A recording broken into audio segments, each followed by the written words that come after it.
Hello and welcome to another podcast episode of Paul's Thoughts About Everything.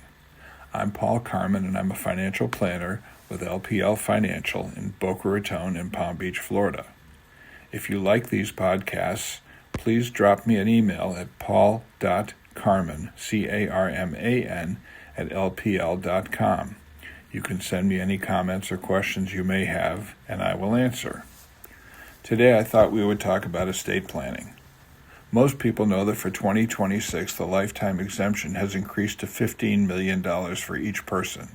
This means, for example, that a husband and wife can each leave up to $15 million during their lifetime or at death without incurring a federal estate tax.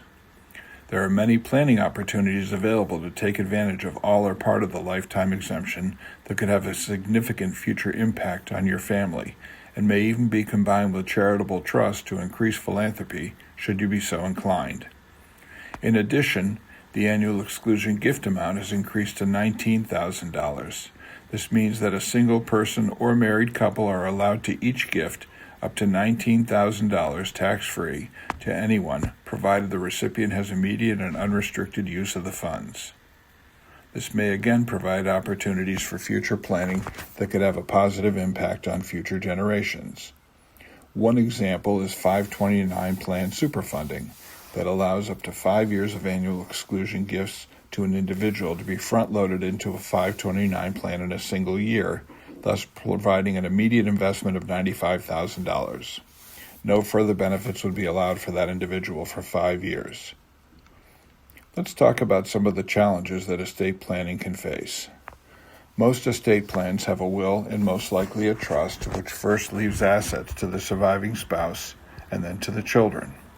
It seems simple, right? Well, it is until it isn't. If assets are left to the surviving spouse, should provisions be made to prevent the spouse from leaving money to someone other than the children? This could possibly disinherit them. If the spouse gets remarried or begins a serious relationship, should they have the right to give or leave money to that future partner? What happens when a spouse, or you, get older and your ability to make decisions is diminished?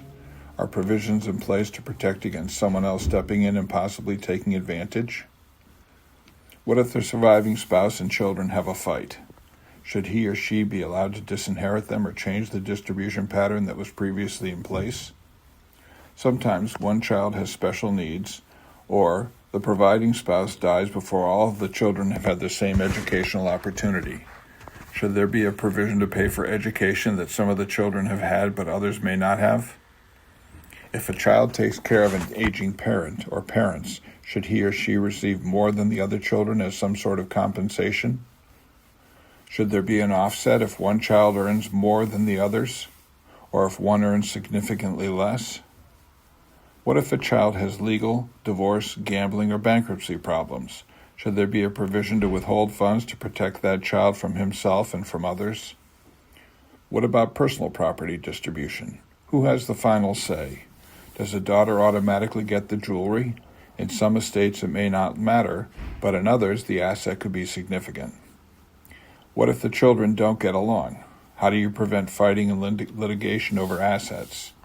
These are only a few of the challenges that may occur, and your advisor should be well versed and prepared on how to address and prevent them.